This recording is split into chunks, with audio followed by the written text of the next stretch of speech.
Hey guys, welcome, my name is Leyzar, and today we're going to be talking about what is going on in Warframe right now, starting with the Abyss of Dagath patch, which is pretty much ironed out at this point.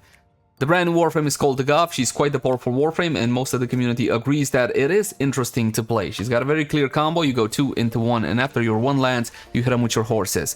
Your horses are basically going to be annihilating whatever stands before you, and she is playable even in the high levels. If I have one subjective complaint, her gameplay loop gets a little bit boring after a bit of time, but of course you can always augment something like this using the helmet system. I'm gonna give you links in how to farm Dagath and how to play Dagath to build in the description down below. The farm involves dojo, and that's something that not everybody is into. First thing you should do, head on over to your dojo and make sure that your dojo, or your clan better said, builds the room. If you are not in a dojo, well, tough tamales. You're gonna have to build this room. It's called Dagath's Hollow, and you can also rush it for about 150 plat. Normally it takes 24 hours for it to finish. Here's what I would do. I would start the hollow, and then I would start farming the special material that you, oh boy, need for Dagath. Outside of the brand Warframe, she also came with a blade and whip, which seems to be unimpressive at best. But we also got Grendel Prime, and Grendel Prime came with a Massacre Prime and the Zylok Prime. As for the Zylok Prime, we got an Incarnon Genesis adapter for the Zylok, so you can make that one into a pretty good weapon if you decide to use it in its normal form. In its Incarnon form, unfortunately, multi-shot still does nothing for the explosion, but the explosion line of sight issue has been fixed. Next up, the Pablo's Hydroid rework, which is almost universally accepted by the community as being a good rework. Subjectively speaking, he's a whole lot more fun to play. Objectively speaking, he's a lot more effective to play. Granted, not that it would have been hard considering the state of Hydroid before. My personal recommendation to you guys is breach search Barrage, and as before, you're gonna find the guide in the description down below. Outside of that, we also got a companion rework, and by companion rework I mean they made them not die as often and gave them a bunch of mods which give rise to a whole bunch of synergies.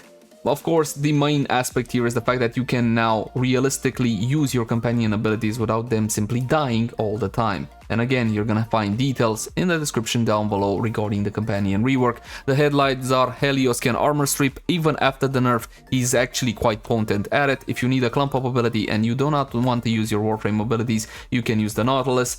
And if you want a primer and no longer want to use a secondary or anything of the sort, you can use the Diriga. And much more. Even energy is fixed using the Def Cube for a specific build and weapon. And lastly, Devstream 174 had some good news and some less than great news. Cross save is still slated to be released in 2023, and the developer seems confident in this aspect. They seem a lot less confident in the release of Whispers in the Wall during 2023, and considering Digital Extreme's MO and track record, especially for the Duvidi Paradox, it would be an educated guess to believe that Whispers in the Wall might be delayed to 2024. On November 7, however, they will be releasing a modified version of the Plague Star event, so if you ever wanted to farm some Zo parts or some build forma and stockpile them high, this is definitely the time.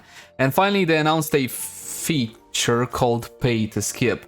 In essence, you can pay a bunch of plat to skip some of the story in Warframe. This is the developer's way of trying to get new players which are interested in Warframe not to have to go through all of the beginning stuff and simply throw them into the latest and greatest, because for some reason they disabled this option for the Duvidi Paradox. Some of the community likes the idea, some of it doesn't, and the overall general response, especially on the live stream, was pretty negative. However, the developer did claim that they are taking in all feedback and they're still analyzing all of their options. We will know more as time goes on. And that's pretty much it. That's all that's going on in Warframe right now. As always, my name has been Leyzar, and I'll catch you guys in the next one. If you like the content, you know what to do. Bye.